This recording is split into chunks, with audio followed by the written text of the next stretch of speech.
Bismillah. Assalamualaikum warahmatullahi wabarakatuh.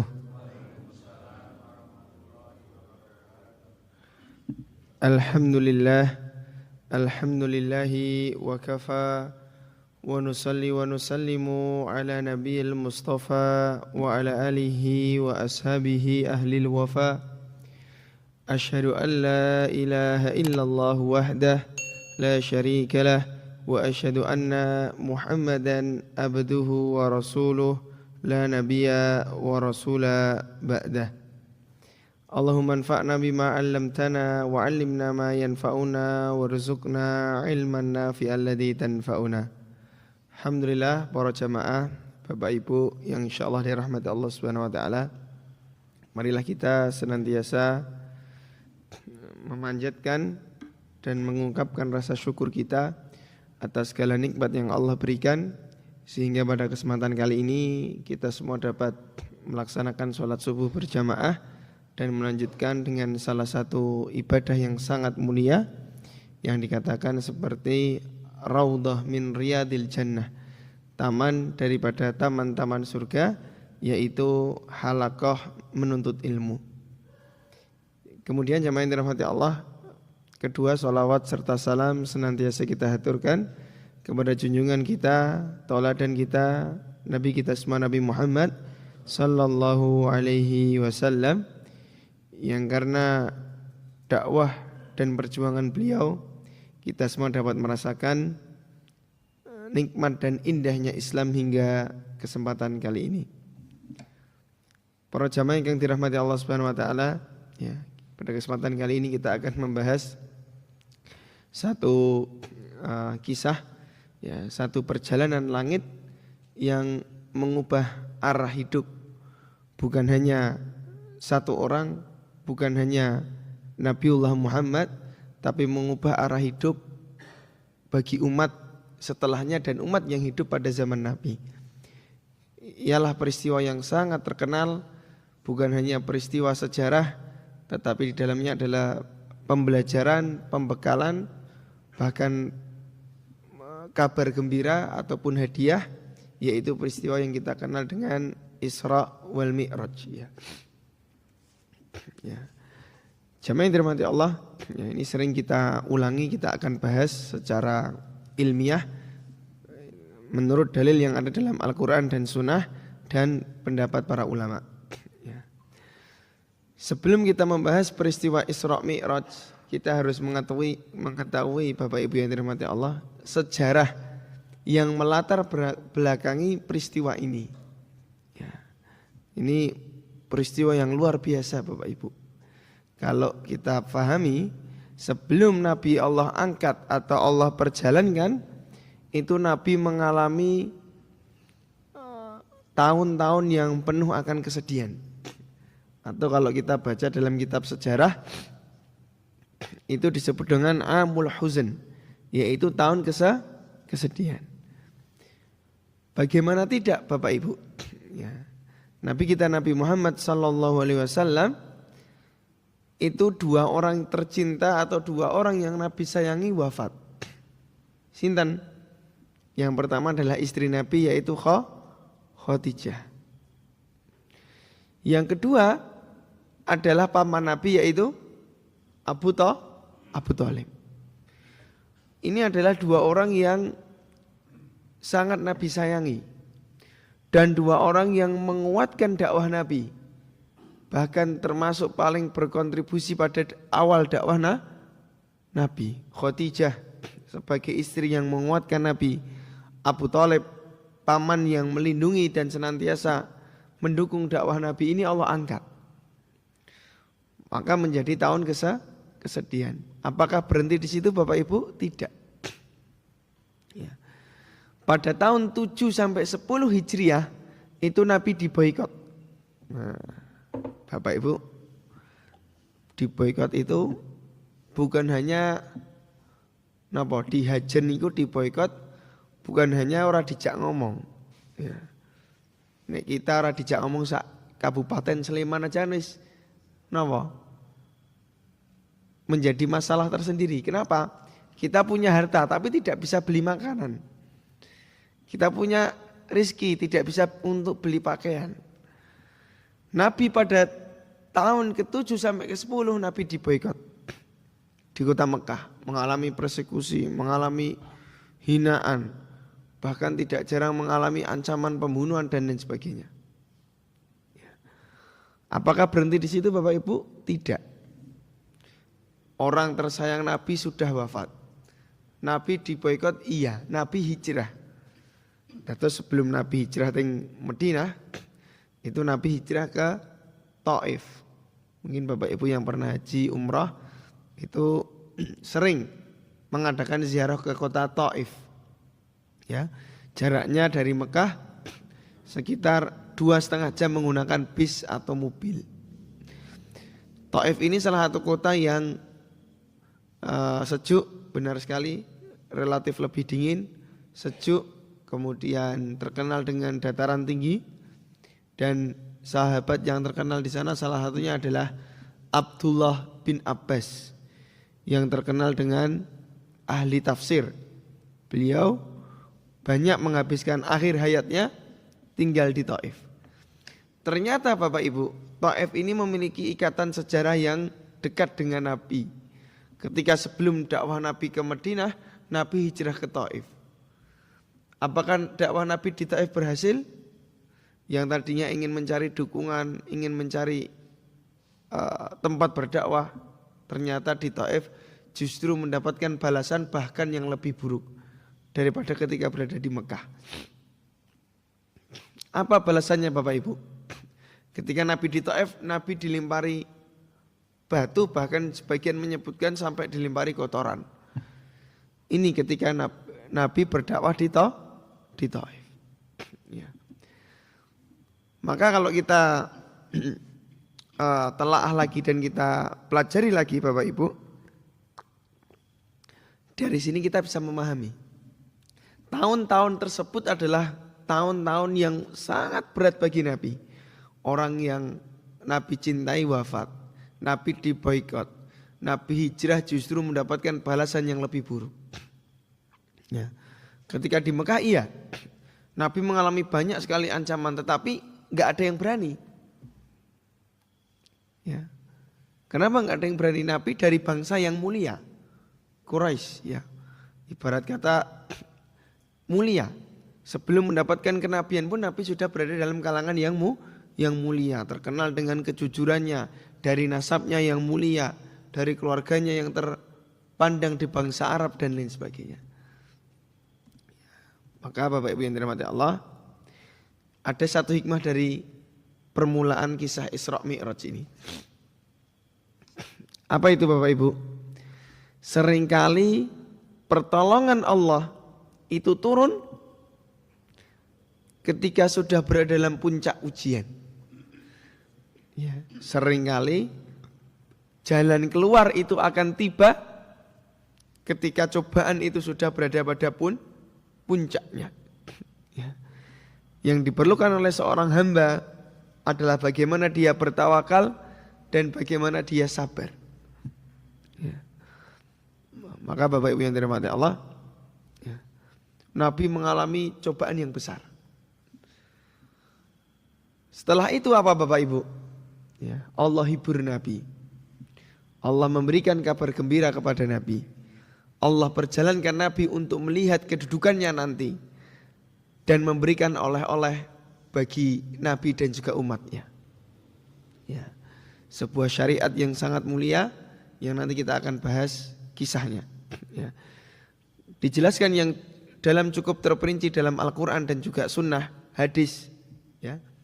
Bahwasanya ketika Nabi sudah mengalami masa-masa sulit, Allah firmankan dalam Qur'annya, Subhanalladzi asra bi abdihi lailan minal masjidil haram ilal masjidil aqsa. Maha suci Allah yang memperjalankan hambanya, asra. Ya, maka kalau kita pelajari Isra Mi'raj, Isra ini artinya berjalan di malam hari. Kalau Mi'raj artinya naik. Maka Isra Mi'raj Allah perjalankan Nabi di malam hari.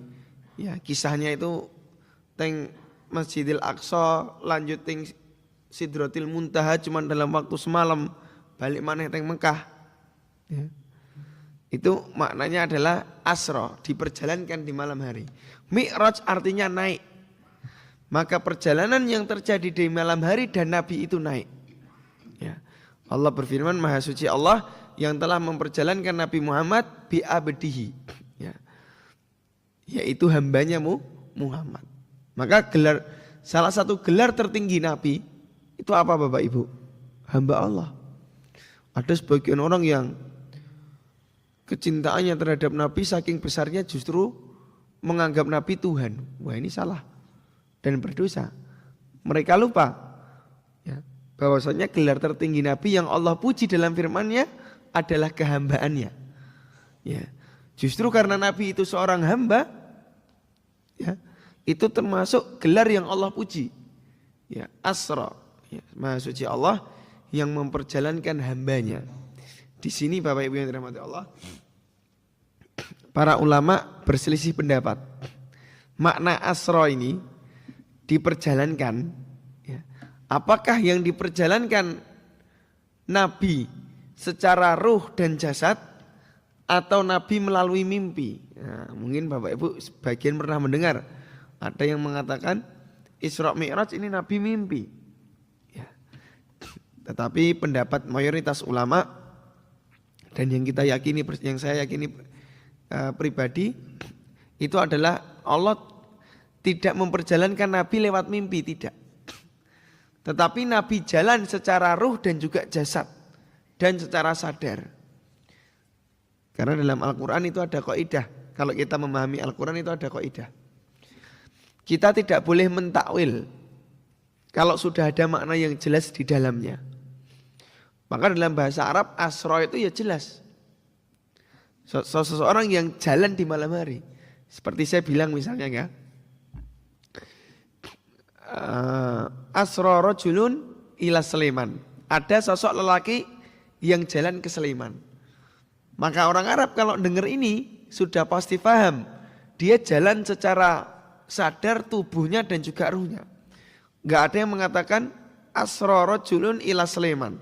Ada laki-laki yang jalan ke Sleman, pergi ke Sleman, tetapi lewat mimpi, enggak ada. Kalau lewat mimpi pasti ditambahi fi manami yahub, dia jalannya lewat mimpi. Tapi Al-Qur'an enggak. Allah enggak kasih tambahan keterangan bahwasanya lewat mimpi, tidak. Maka pendapat mayoritas ulama, Nabi itu Allah perjalankan baik secara ruh dan juga jasad. Lailan pada malam hari, minal masjidil haram ilal masjidil aqsa. Inilah perjalanan pertama Isra Mi'raj. Allah perjalankan Nabi dari Masjidil Haram, ya, sampai Masjidil Aqsa. Masjidil Aqsa itu di mana Bapak Ibu? Di Palestina. Ya. Yang mana Masjidil Aqsa ini termasuk 3 masjid, ya, salah satu daripada 3 masjid yang ketika kita berada di dunia dianjurkan untuk menziarahinya. Masjidil Haram, Masjid Nabawi, dan juga Masjidil Aqsa. Ya. Itu Nabi Allah perjalankan menggunakan apa? Yang sangat terkenal itu kita pahami dengan sebutan buraq. Buraq itu diambil dari kata barok yang artinya cahaya. Ya. Buraq ini hewan Bapak Ibu. Yang dalam sebuah hadis disebutkan tingginya di atas himar. Ya. Tingginya itu di atas keledai Pak, bukan kedelai. Di atas keledai, tetapi masih di bawahnya bighal. Bighal ini hewan persilangan antara kuda dan juga keledai. Ya. Lah buraq ini tingginya di atas keledai, tetapi masih di bawah bighal. Persilangan antara kuda dan juga keledai. Dan buraq ini Bapak Ibu dijelaskan langkah kakinya itu sejauh mata memandang. Jangan bayangkan mawon, wonten hewan ya yang bisa ditunggangi manusia, itu langkah kakinya sejauh mata memandang. Nah, nek Bapak Ibu gadah niku ating Solo pirang detik tok niku. Saking cepatnya, ya. Maka tidak heran, ya. Nabi Allah perjalankan dari Mekah Masjidil Haram sampai Masjidil Aqsa sampai naik sampai kembali semalam. Ya. Padahal jarak antara Masjidil Haram ke Masjidil Aqsa itu 1000 kilo. Yang orang zaman dulu, ya, Kanjeng Nabi kalian para sahabat itu kalau mau ke sana, ya kalau ada orang zaman dulu mau ke sana jalan kaki atau naik unta, itu perjalanan pergi saja 1 bulan. Kalau PP saja 2 bulan.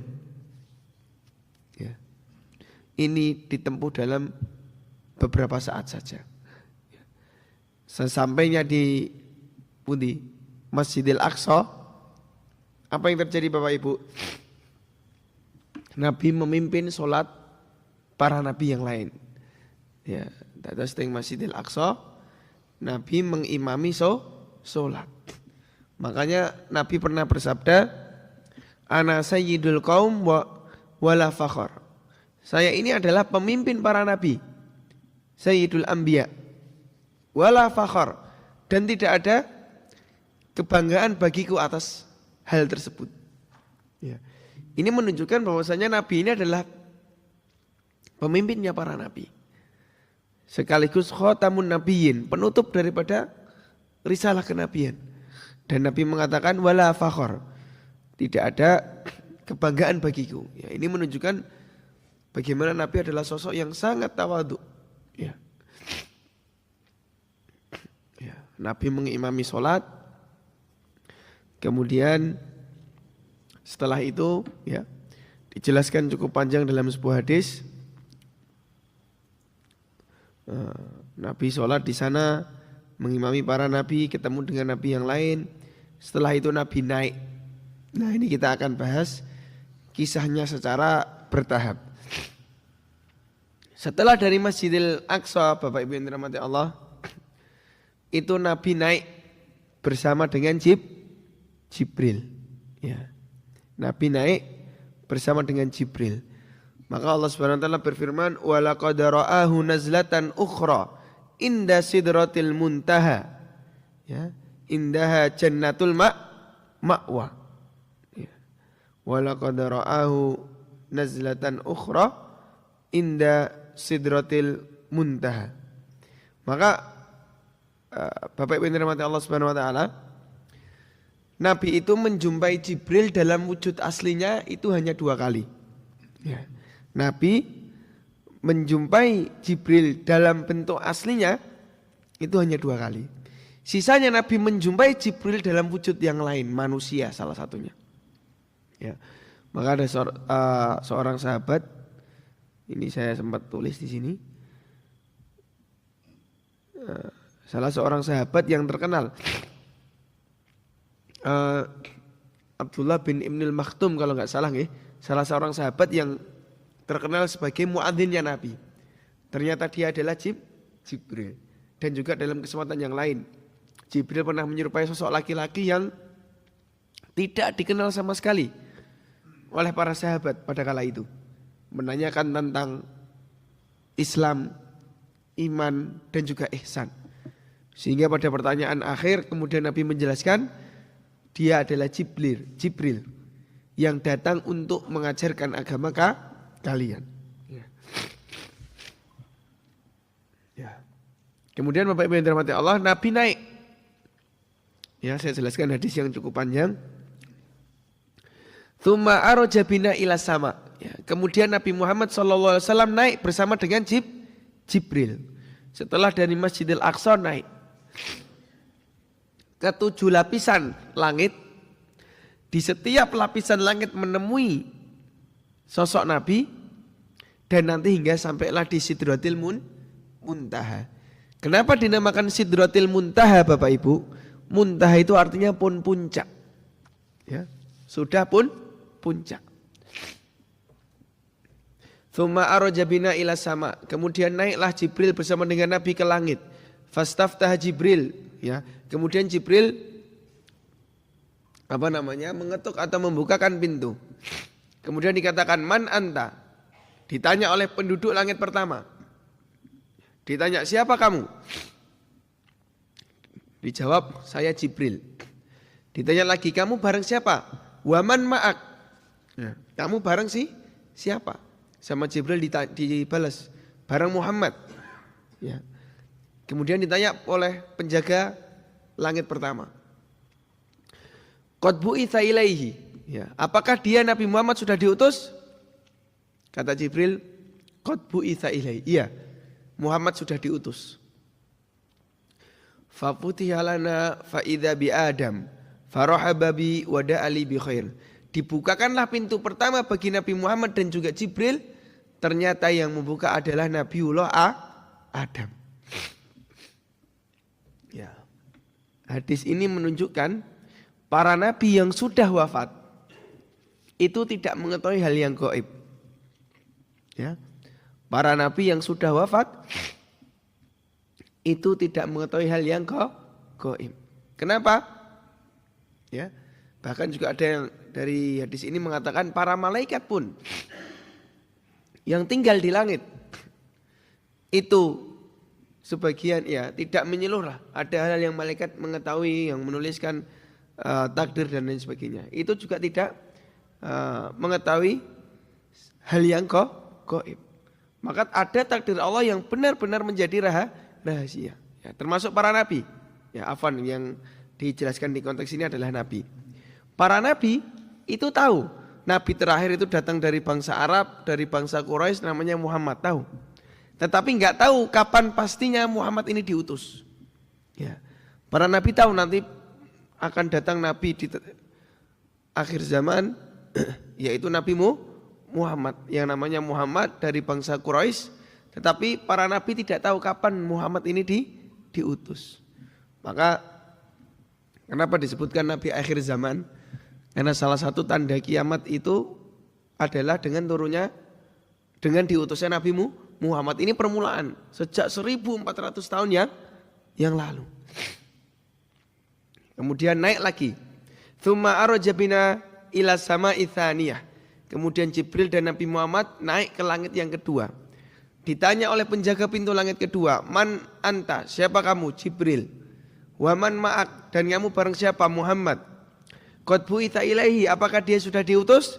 Maka dijawab oleh Jibril, "Qad bu'itsa ilaihi." Ya, Muhammad sudah diutus. Di pintu langit yang kedua dibukakan Bapak Ibu yang dirahmati Allah. Kemudian yang menyebut adalah Nabiullah Isa ibni Maryam wa Yahya bin Zakaria. Ya. Di pintu langit kedua yang menyambut adalah Nabi Isa dan juga Nabi sinten? Yahya. Ya, yang menyambut adalah Nabi Isa dan juga Nabi Yahya. Shalawatullah alaihima. Farahaba wa da'awali bi khair. Kemudian Nabi Isa dan Nabi Zakaria menyambut Nabi dan mendoakan kebaikan buat Nabi. Dari pintu langit yang kedua naik lagi pintu yang ketiga. Diketok Bapak Ibu. Ya. Man anta? Siapa kamu? Dijawab, Jibril. Waman ma'ak? Kamu bareng siapa? Dijawab Muhammad. Qad bu'itsa ilaihi. Apakah dia sudah diutus? Dijawab lagi, iya, dia sudah diutus. Di pintu langit yang ketiga, dibukakan pintu langit yang ketiga. Kemudian yang membukakan sinten Bapak Ibu? Yang bukan adalah Faida Nabi Yusuf. Ya. Yang membukakan pintu langit ketiga adalah Nabiullah Yusuf. Kemudian Nabi mengatakan, ketika dibukakan oleh Nabi Yusuf, ya, Nabi mengatakan di sini, idhuwa qad utiya syatrul husn farahaba wa da'ali bi khair. Sesungguhnya Nabi Yusuf ini seorang nabi yang Allah berikan, ya, bahkan dikatakan setengah kegantengan daripada umat manusia. Ya, jangan bayangkan saja ya, seberapa tampannya Nabi Yusuf. Ya. Telah dikatakan kata Nabi, idhuwa syatrul husn, telah diberikan sebagian ketampanan dari umat manusia. Terus kalau sekarang melihat ada orang yang ganteng banget, itu sudah dibagi ya, bapak-bapak ini yang ganteng, pasti ganteng ya di hadapan istri-istrinya ya. Itu kita niki pun dibagi ya. Dari kegantengannya Nabi Yusuf entoke setengah dibagi umat dari 1400 tahun bahkan kurang sebelum Hijriah, itu pun dibagi-bagi. Maka dalam Al-Quran dijelaskan ketika istri raja atau Imro'atul Aziz menyuruh pelayannya untuk menunggu Nabi Yusuf di depan pintu. Saking gantengnya dalam Al-Quran diabadikan yang tadinya ngiris buah, yang diiris adalah tangannya. Ini pintu langit yang ketiga. Tsumma araja bina ila sama rabi'ah. Kemudian naik lagi ke langit yang keempat. Ditanya lagi, siapa kamu? Jibril. Waman ma'ak, kamu bareng siapa? Muhammad. Qad bu'itsa ilaihi, apakah dia sudah diutus? Jawabannya qad bu'itsa ilaihi. Iya, dia sudah diutus. Di pintu langit yang keempat disambut adalah, yang menyambut adalah Nabiullah Harun. Ya, pintu yang keempat Nabi dan Jibril disambut oleh Nabi Harun. Ya. Kemudian disambutlah Nabi dan Jibril dan didoakan kebaikan. Setelah itu Bapak Ibu naiklah ke pintu langit yang kelima. Ya, sebelum itu kemudian Nabi mengutip salah satu firman Allah, wa rafa'nahu makanan aliyya. Ya. Nabi Harun, Nabi Idris ya, pintu yang keempat, Nabi Idris Allah tempatkan di kedudukan yang tinggi. Ya. Jadi Nabi Yusuf di pintu yang pinten tadi? Ketiga, Nabi Idris di pintu yang keempat. Setelah itu Nabi naik lagi bersama dengan Jibril di pintu yang kelima. Ditanya lagi, siapa kamu? Jibril. Waman ma'ak? Muhammad. Dikatakan wa qad bu'itsa ilaihi, apakah sudah diutus? Jawaban Jibril, iya, Muhammad sudah diutus. Di pintu langit yang kelima Nabi disambut oleh Nabi Harun. Ya, Nabi disambut oleh Nabi Harun. Kemudian naiklah lagi Nabi di pintu yang keenam. Ditanya lagi. Ya. Kemudian disambutlah oleh Nabiullah Musa. Nabi Musa ini Bapak Ibu yang dirahmati Allah, Nabi yang memiliki karakter dakwah mirip dengan Nabi. Keterikatan karakter dakwah yang mirip dengan Nabi. Bahkan di dalam Al-Quran, kisah yang paling banyak disebutkan itu adalah kisahnya Nabi Musa. Ya, dalam Al-Quran, kisah yang paling banyak disebutkan itu adalah kisahnya Nabi Musa. Ya, makanya Nabi Musa itu bukan iri, tetapi ghibthah. Ya, ghibthah itu menyayangkan.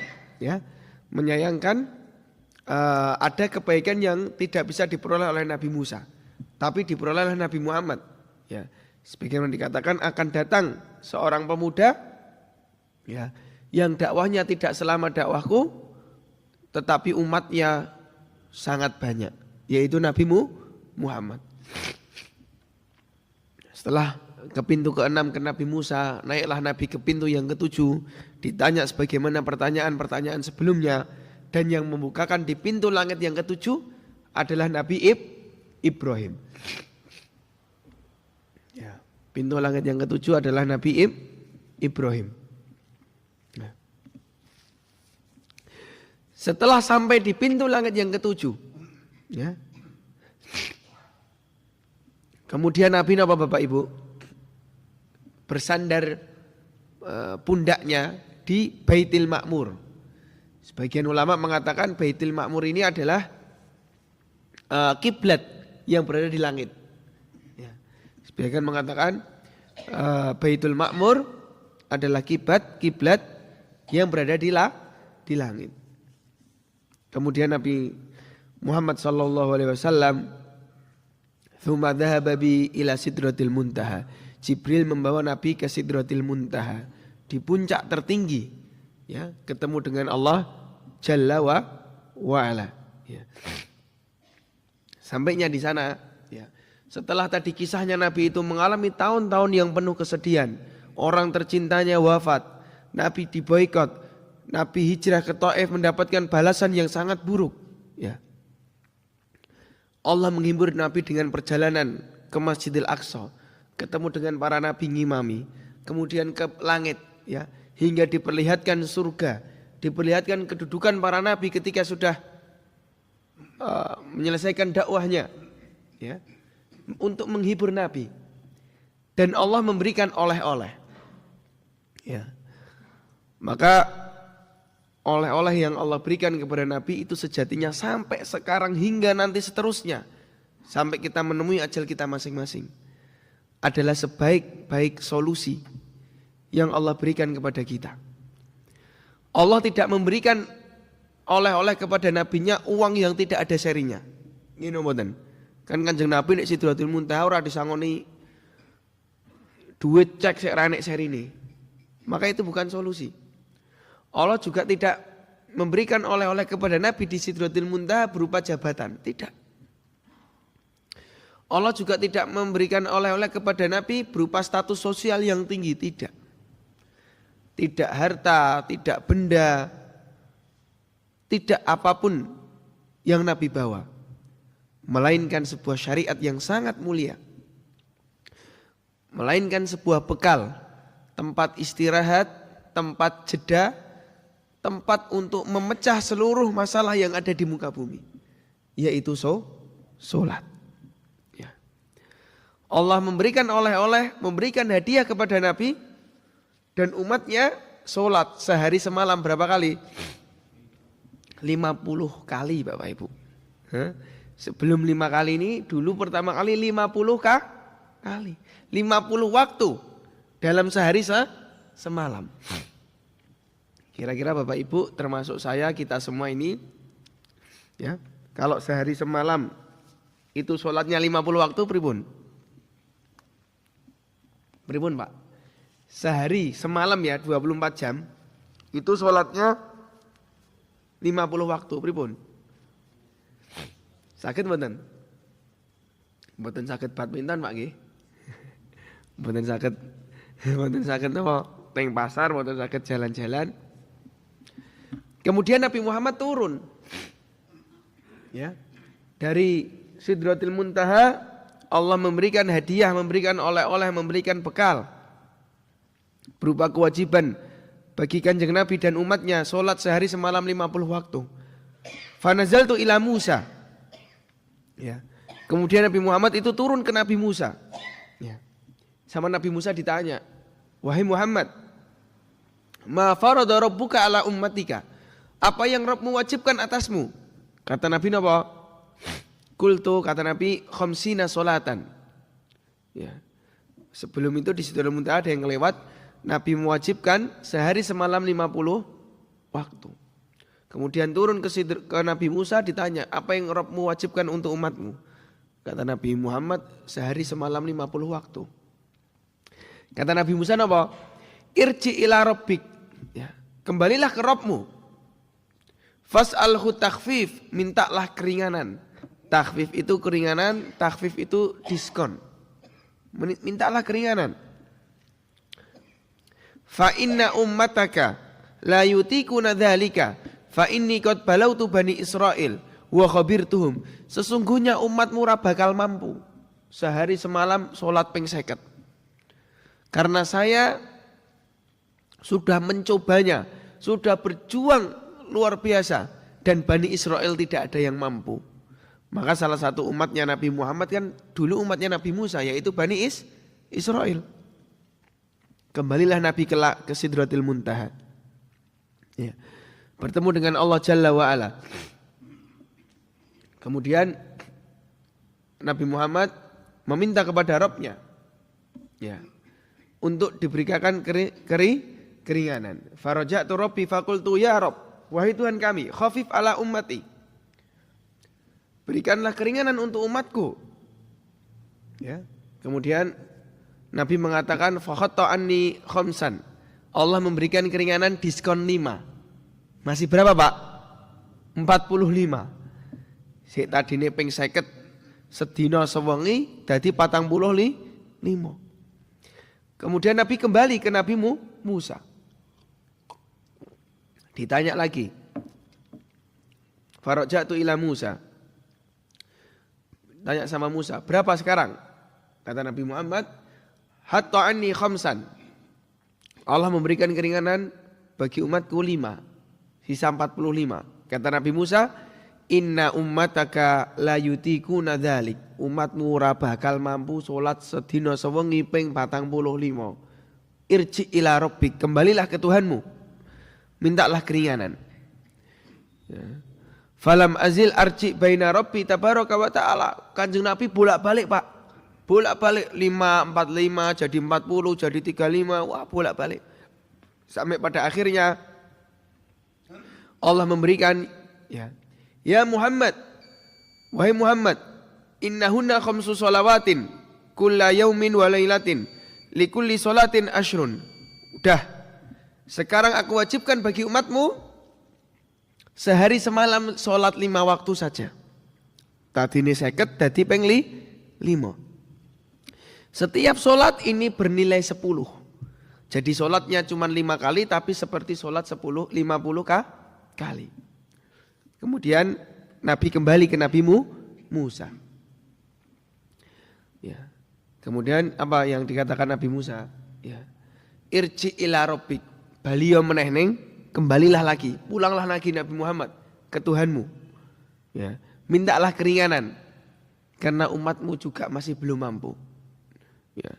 Kemudian kata Nabi, qad raja'tu ila rabbi hatta stahyaitu minhu. Saya telah bolak-balik kepada Rabbku. Ya. Sampai saya sendiri kata Nabi sudah malu. Wahai Nabi Musa, aku bolak-balik mundar-mandir ke tempatnya Allah Subhanahu wa taala. Sampai saya ini malu untuk meminta keringanan lagi. Hingga Nabi ridha. Dan Nabi menerima oleh-oleh yang Allah berikan berupa solusi pegangan hidup adalah sholat sehari berapa kali Bapak Ibu? 5 kali. Ya. Betapa besarnya perjuangan Nabi. Betapa Nabi ini sangat sayang kepada umatnya.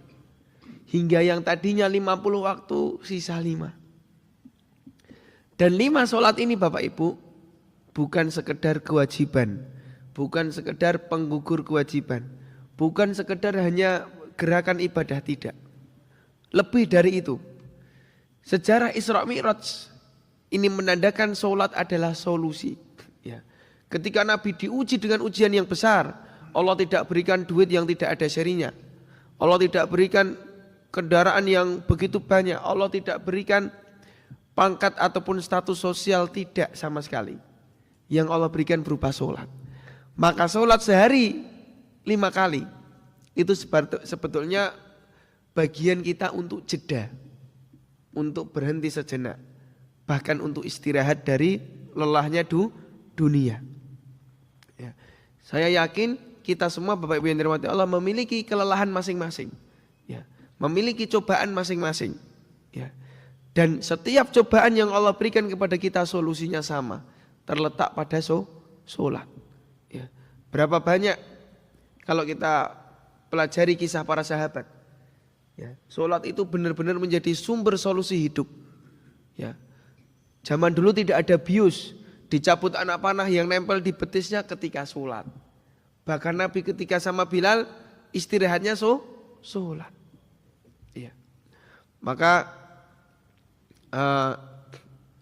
saya baca tulisan yang cukup bagus. Ya. Ketika kita hidup di dunia ini Bapak Ibu, itu podo-podo le kesel. Gitu. Le berjuang untuk masuk surga itu capek.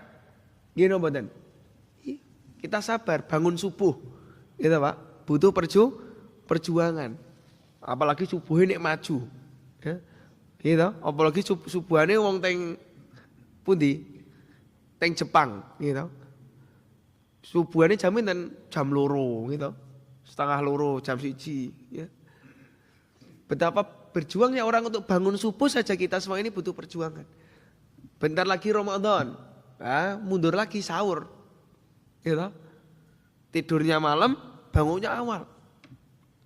Butuh kesabaran. Tapi orang yang maksiat ya butuh, wong maksiat ya kesel, wes kesel larang meneh gitu. Jadi tulisan itu saya baca, kita hidup di dunia ini semuanya capek, nggak mungkin jadi manusia nggak capek. Tinggal mau milih capeknya menuju surga, gitu. Yang semua jalannya sebetulnya tidak memerlukan banyak usaha, tapi juga pasti capek, ya. Ataupun capeknya menuju neraka. Jadi wong maksiat iki kesel, tangi bengi gitu Pak. Bengi ora turu, aja maksiat yo mbayare larang. Jadi mlebu neraka ya ora gratis. Tapi betapa kita mau masuk surga, ya walaupun beberapa syariat iya, kita perlu harta. Sedekah perlu harta. Haji umrah perlu harta. Zakat perlu harta. Ya. Tetapi berapa banyak syariat yang bisa kita kerjakan tanpa punya harta. Maka setiap dari manusia ketika sudah di dunia pasti garansinya bakal kesel. Tinggal capeknya, capek dalam makna itu lelah, ya. Lelah di sini yang mengakibatkan dia masuk surga atau lelah yang nanti mengakibatkan masuk neraka. Maka esensi Bapak Ibu yang dirahmati Allah, esensi terbesar ya terakhir ini dari peristiwa Isra Mi'raj adalah oleh-oleh penghibur, bekal yang Allah berikan kepada Nabi berupa sholat. Setelah Nabi di Sidratil Muntaha, turunlah Nabi dan kembali ke Mekah. Ya. Di Mekah ketemu dengan sinten? Abu Jahal. Ya, Abu Lahab. Ya. Ketemu dengan Abu Lahab. Ditanya, "Dari mana kamu?" Ya, kata Nabi Muhammad apa? Ya. "Saya habis dari Baitul Maqdis, Masjidil Aqsa. Kemudian naik sampai Sidratil Muntaha." Wah. Abu Lahab wis licik, nakale wah, ora enek serine, Pak. Kata Abu Jahal bahasa gampangnya gini, "Diam, kamu diam. Omonganmu jangan dirubah, biar tak panggil orang seluruh Mekah untuk datang ke sini." Namanya Nabi Muhammad, Bapak Ibu. Sosok Nabi yang hatinya, pikirannya bersih. Tidak kepikiran Nabi mau dijelek-jelekan itu enggak kepikiran. Kata Nabi, "Siap. Saya enggak merubah omonganku." Mau dipanggil Bapak sak Madinah, diceluk sak Mekah.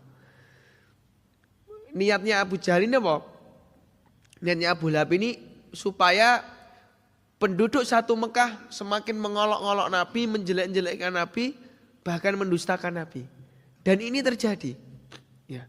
Ketika Nabi cerita panjang lebar, ya. Tidak sedikit orang yang waktu itu sampai murtad dijelaskan, keluar Islam. Ya. Dan tidak sedikit juga orang yang semakin kuat keimanannya. Nabi cerita, ya, seperti ini. Kemudian datanglah seorang Yahudi. "Wahai Muhammad, kamu katanya ke Masjidil Aqsa. Coba ceritakan ke saya. Ya. Bagaimana Masjidil Aqsa?" Namanya Nabi, Bapak Ibu. Ketika ke Masjidil Aqsa tidak seperti kita. Napa? Ini kita masjidil rada apik selfie gitu. Foto kita. Nabi tidak. Jadi Nabi enggak tahu Masjidil Aqsa ini pintunya berapa, warnanya apa, gerbangnya seperti apa, tulisannya apa, Nabi enggak tahu. Ya. Tetapi Maha Besar Allah, Maha Suci Allah, ketika Yahudi itu tanya, Allah tampakkan Masjidil Aqsa di hadapannya Nabi. Ya. Kan Nabi tadi di Masjidil Aqsa sholat. Nabi enggak tahu persisnya warnanya apa, tiangnya piro enggak. Tapi ketika Yahudi tanya tiangnya berapa, pintunya berapa, warnanya apa, tulisannya apa, sama Nabi semua dijawab. Bahkan dijelaskan Allah perlihatkan Masjidil Aqsa di hadapannya Nabi. Kemudian kata orang Yahudi, "Bentar, kalau kisah yang ini benar, tapi ini tekan langit aku ora percaya." Ini kata Yahudi. Kemudian ditanyakan lagi, "Kalau menurutmu gimana Abu Bakar?" Ya, Abu Bakar ini orang terpandang. Ya, kalau bahasa kita dituakan, disepuhkan, omongannya itu menjadi sesuatu yang dianggap. Ya, makanya dia digelari As-Siddiq. Ya, salah satunya mula ceritanya seperti ini. Gitu ya. Kalau kamu gimana Abu Bakar? Ya. Kata Abu Bakar, kalian semua itu memperdebatkan masalah Isra Mi'raj. Bagaimana Nabi ke Masjidil Aqsa sampai Sidratil Muntaha cuma semalam. Saya sudah lebih dahulu percaya terhadap peristiwa yang Nabi alami jauh lebih besar daripada Isra Mi'raj. Bagaimana ketika Nabi mendapatkan kenabian, bagaimana Nabi ke Gua Hira mendapatkan kenabian, bagaimana Nabi menerima wahyu dari Jibril. Ya, itu lebih besar yang Nabi alami daripada perjalanan Nabi Isra Mi'raj. Ya, maka saya tentu lebih percaya peristiwa ini. Ya, makanya sebagian orang semakin kuat keimanannya. Karena peristiwa I'raj Mi'raj bukan peristiwa logika, tapi peristiwa keimanan seseorang. Ya. Maka setelah itu disyariatkannya sholat, dan setelah itu esensi dari Isra Mi'raj itu adalah sholat. Maka ini PR bagi kita semua untuk insya Allah Bapak Ibu yang hadir pun istiqomah kita Allah mudahkan untuk sholat. Maka PR kita apa? Bagaimana mengingatkan orang untuk sholat. Sekarang itu betapa mudahnya wong ninggal ke sholat. Tadi le sholat itu seminggu pisan Jumatan gitu. Kalau setahun ping pindho Idul Fitri Idul Adha. Ninggalkan sholat le entengnya luar biasa. Padahal orang ninggalkan sholat ini dosanya mohon maaf lebih besar dari zina, lebih besar dari membunuh, lebih besar daripada mencuri, lebih besar daripada banyak sekali. Ya. Maka kita ingatkan bahaya orang yang meninggalkan sholat secara sengaja. Dan sholat ini sumber solusi. Bahkan ketika seseorang bingung, enek masalah keluarga, wonten masalah utangan, gadah utangan, masalah sosial nggih gadah, bingung le alam dandani iki mulai sekondi. Ya. Maka sebagian ulama bahkan guru kami menjelaskan, ketika seseorang bingung mau memperbaiki kehidupannya dari mana, mulailah untuk memperbaiki sholatnya. Ya. Islah sholataka fa Allahu sayuslih hayatana. Ya. Perbaikilah sholat kita, maka Allah akan memperbaiki sisa yang ada dalam hidup kita. Dan ini sudah menjadi janji Allah ketika Allah berfirman, inna sholata tanha anil fakhsya'i wal munkar. Ya. Sholat itu mencegah seseorang dari perbuatan keji dan juga mungkar. Janjane gue menurunkan pintu kemaksiatan, pintu kejahatan, pintu pembunuhan, perzinaan itu kecil. Dan ini survei datanya akurat. Tingkatkan masyarakat di suatu kota, suatu komunitas untuk sholat. Maka insya Allah semua angka tadi bakal turun. Dan ini yang saya dapati ketika saya belajar di Timur Tengah Pak. Di Yaman. Ya. Itu hampir gak ada. Ya. Kasus pembunuhan itu gak ada. Pencurian gak ada. Barang hilang nih rodok longko. Ya. Orang meninggal ada, perang saudara, perang Pak. Ini nggak ada yang mencuri, dibunuh, nggak ada sama sekali. Darah itu sampai tumpah. Ya, di luar dari peperangan, wah itu sesuatu yang mereka sangat takut. Ya, bahkan orang tuh kalau gelut Pak, cah-cah nom, ini nek gelut, itu jarang mukul muka, karena takut. Kalau mukul muka keluar darah, wah bahaya itu. Ya, bahkan kalau di Arab Saudi, wah kena sanksi yang berat, kena doman, wah berat pokoknya. Ya. Bahkan saya punya kisah menarik. Dulu saya waktu di sana itu beli motor baru. Ya, harga motor baru murah Pak, cuma 6 juta. Kalau secondnya 4 juta. Ya. Motor saya waktu itu dipinjam teman saya, sholat di masjid masyarakat. Habis sholat motornya hilang. Ya. Habis sholat apa motornya hilang. Tapi di masjid itu, di parkiran sisa satu motor dan di masjid gak ada orang. Kita masih berpikir wah mungkin orangnya ketuker. Karena memang kunci motornya mirip Astrea. Jadi podo kabeh. Ora kudu motore nek duwe merek kuwi iso dinggo. Dan motor saya posisinya baru, motornya itu lama. Ya. Kalau itu berada di sebuah lingkup orang tidak mengenal sholat, ya wis dijimuk, ora ketahuan. Ya. Tapi kita tunggu 15 menit, ya 20 menit, orangnya datang kembali Pak. Bilang seperti ini bukan motor saya. Ya. Entah dia batin motor saya lebih nggak enak atau apa nggak tahu. Pokoknya dia sadar setelah jalan mindah gigi katanya ini bukan motor saya. Dicari Pak, kembali ketemu kita orang Indonesia. Dibalikkan. Maaf tadi saya kesusu, akhirnya saya balas salah sampai jalan ternyata sadar itu motorku. Itu kalau orang nakal lo diambil. Motor saya baru punya dia, nyon saya sudah lama. Ya, dikembalikan. Setelah saya perhatikan sama teman-teman, oh iya. Orang-orang di sana itu ketika adzan yang ada di pikirannya pertama kali mau pedagang siapapun orang itu langsung meninggalkan aktivitas dan berusaha untuk sholat. Nek boten saged teng masjid ya di tempat dia bekerja itu gelar sajadah sholat sendiri. Ini sesuai dengan janji Allah. Oh, ini orang kalau mengerjakan sholat itu kejahatan akan sangat minim. Maka ini Bapak Ibu yang dirahmati Allah, bahwasanya esensi daripada Isra Mi'raj, pelajaran pentingnya adalah Allah memberikan solusi kehidupan bagi umat Nabi Muhammad, bagi kita semua berupa syariat sholat, dan sehari cuman 5 kali, ora ping second nggih. Kita harus menghargai bagaimana Nabi berjuang naik turun untuk meminta keringanan. Maka kita kalau mau meninggalkan sholat harus berpikir 2 kali. Berpikir dosanya kepada Allah dan berpikir nek basa Jawane napa? Piye dhewe iki ora kepenak kalian Kanjeng Nabi yang sudah minta kita ini supaya besok sholatnya itu enggak banyak ringan. Maka kalau kita tinggalkan ini juga nanti pasti akan menjadi pertanyaan bagi kita semua. Mungkin ini jamaah yang dirahmati Allah, peristiwa Isra Mi'raj, esensinya tadi adalah sholat. Semoga kita semua semakin Allah mudahkan untuk istiqomah sholat hingga akhir hayat, dan kita kuatkan sholat kita lagi hingga nanti insya Allah kurang dari sebulan kita akan menghadapi bulan Ramadan, dan sholat menjadi bahasa gampangnya pembuka daripada pintu-pintu ibadah yang lain. Wong nek sholatnya pun istiqomah, maca Quran bakal gampang. Wong nek sholatnya pun istiqomah, ngaji majelis ilmu bakal terasa mudah. Orang kalau sholatnya sudah istiqomah, ibadah-ibadah yang lain akan Allah mudahkan. Mungkin cukup sekian Bapak Ibu yang dirahmati Allah. Apabila banyak kebaikan sungguh dari Allah, apabila banyak kesalahan sungguh dari kami pribadi. Wa hadza minni idza thammal khair fa hadza minallah, idza thammal khata' fa hadza minni. Aqulu qouli hadza wa astaghfirullah li wa lakum. Wallahu a'lam. Wassalamu alaikum warahmatullahi wabarakatuh.